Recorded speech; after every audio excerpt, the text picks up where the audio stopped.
ፍታት። አንተን የመሰለ ወንድ ማጣት ራሱ ቅጣት ነው። እኔን የመሰለ ወንድ እንደማጣት?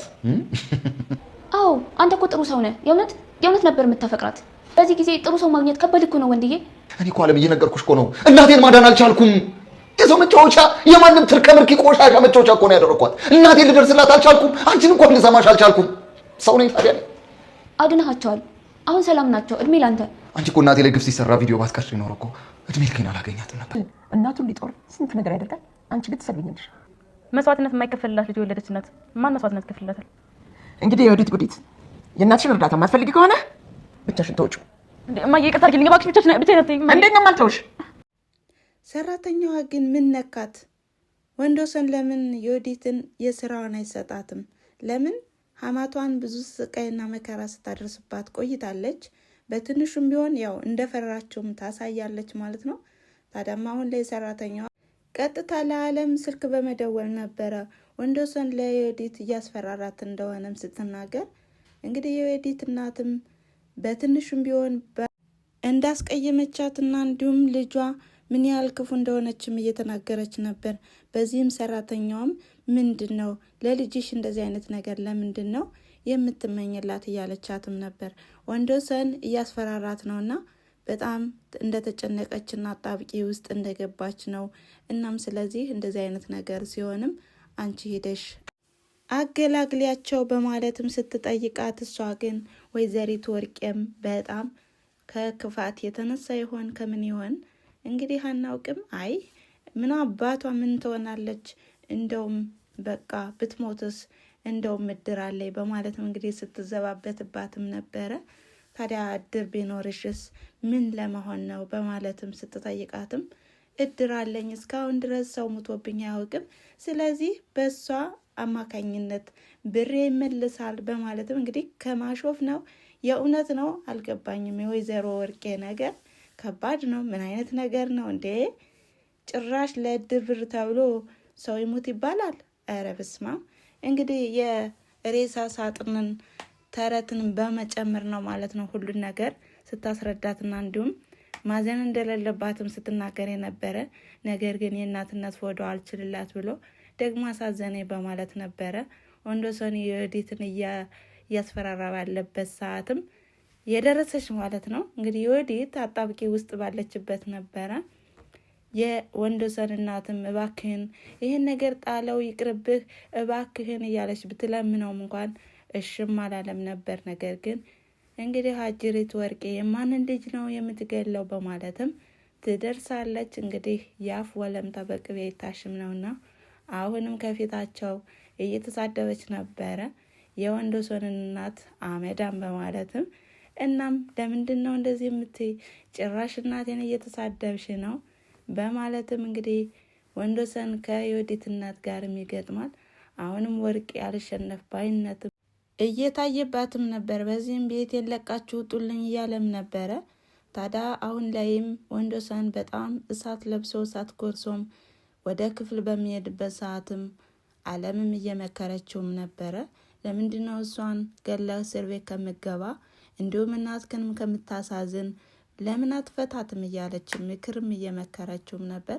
እንዲሁም አለም መበቀል እንደሌለባትና ልቧ ለፍቅር ብቻ እንጂ ለበቀልና ለጥላቻ እንደሌላትም ትናገራለች።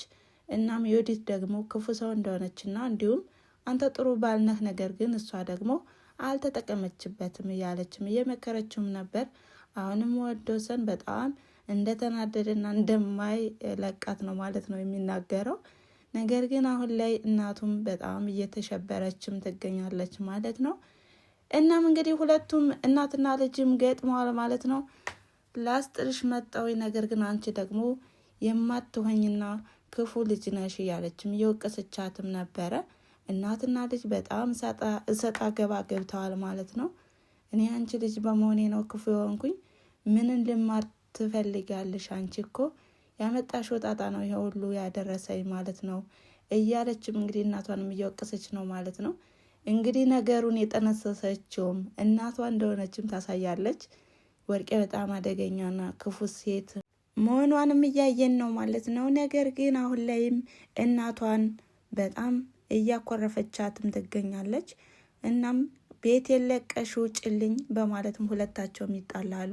ይሄ ቤት እኮ ያንቺ አይደለም የባለቤትሽ እናት ቤት ነው፣ ስለዚህ ያንቺ አይደለም በማለትም ትመልስላታለች። እናም በቃ እርዳታዬን አትፈልጊም ማለት ነው በማለትም ተቆጥታ ወንዶሰንን እንደፈለክ አድርጋት በማለትም ተናዳ ትሄዳለች ማለት ነው። እንዴ እዚህ ላይ ግን ወርቄ ምንድን ነው ለልጇ ይሄን ያህል ጭካኔ ማሳየት ምንድን ነው? የእውነትም ዮዲት እንዳለችውም ልጇ አይደለችም እንዴ? ጥያቄ ፈጠረብኝ ማለት ምንድን ነው ይሄ ነገርስ? ምን ያህልስ ብትበድላት ነው? እናት እኮ ይቅር ባይ ነው አደላ? ልጅስ ያው ትንሽ ልጅነትም ስለሚይዝ እንግዲህ ወደፊትም ነፍስ ስታውቅ ምናምን ሁሉን ነገር ታስተውላለች። ያለ ማስተዋልም ሊሆን ይችላል። ነገር ግን እናት የዚህን ያህል ምንድን ነው? አንዳንድ ጊዜ በቃ ማለት በልጅ ላይ እንደዚህ ይጨከናል ወይ ነው ጥያቄው። እናም እንግዲህ እንደዚህ ብለው ነው የሄዱ ማለት ነው። በሌላ በኩል ደግሞ የወርቄ ልጅ አጋቹንም አግኝቶት ብሩን እንደሚከፍልና እንዲሁም ለእናትህ ብለን ነው ወይ እንደዚህ የምታደርግ እያለም አጋቹንም እየጠየቀውም ነበር። አዎ እናቴ ብዙ ዋጋ ከፍላልኛለች፣ ስለዚህ ለእሷ ነው እንደዚህ የማደርገው በማለትም ይናገራል ማለት ነው። እርግጥ አንተ ሰው ጥሩ ነህ፣ ጥሩ ልጅ ነህ፣ ነገር ግን እናትህ በጣም ክፉና ጨካኝ ሴት ናት በማለትም እንግዲህ የወርቄን ክፋት ሲያወራ ማለት ነው። የወርቄ ልጅ ግን አይ ስለ እናቴ ክፋት ምንም አይነት እንድታወራልኝ አልፈልግም፣ ብርን ከፈለግ እሰጣለሁ በማለትም እንግዲህ እንዳያወራም ከልክሎታል ማለት ነው። ነገር ግን አንተ መልካምና ጥሩ ሰው እንደሆንክም ልነግርህ ፈልጋለሁ በማለትም ይነግረዋል ማለት ነው። እናም እንግዲህ ዛሬ ላይ ዮዲት በጣም ተጨንቃለች፣ ተጠባለች ማለት ነው። ያው ሁሉን ነገር ጸባይም የለም ሁሉ ነገሯ እንግዲህ እስካሁን ድረስ ያደረገችው ነገር ክፋትም እያስከፈላት ይገኛል ማለት ነው። ወርቄም ጨክና ጥላት ሄዳለች። ወንዶሰን እንግዲህ አዝኖ ካልተዋትና የወንዶሰን እናት ካላስጣለቻት በጣም ከባድና በጣም አጣብቂ ውስጥ ናት ማለት ነው። እናም የዛሬ ቪዲዮ ያቆመው ከዚህ ላይ ነበረ። ቀጣይስ በምን አይነት ሁኔታ ይመጣሉ? ዮዲትስ እንዴት ትሆን ይሆን? አሁን ላይ እንግዲህ ወንዶሰን ራሱን አረጋግቶ ዮዲትን ማለት ነው በስነ ስርዓት በህጉ መሰረት ቀስ አድርጎ ከህይወቱ ማስወጣት አለበት እንጂ መበቀል እንግዲህ ዋጋ ያስከፍለዋል። ለሱ ለራሱ እንኳን ለህይወቱ አስጊ ነው ማለት ነው። እና ቤተሰብ እናንተስ ምን ታስባላችሁ? ሀሳብ አስተያየታችሁን በኮሜንት መስጫ ላይ ያስቀምጡ ማለት ነው። እናም ስለነበረን ጊዜና ስለነበረን ቆይታ ከልብ አመሰግናለሁ በማለት ላይክ፣ ሼር፣ ኮሜንት እያደረጋችሁ አበረታቱኝ። እንዲሁም ቀጣይ ቪዲዮ እንዲደርሳችሁ ከፈለጋችሁ የደወል ምልክቷን በማብራት አብራችሁኝ ቤተሰብ ይሁኑ ማለት ነው። መልካም ጊዜ። ባይ ባይ።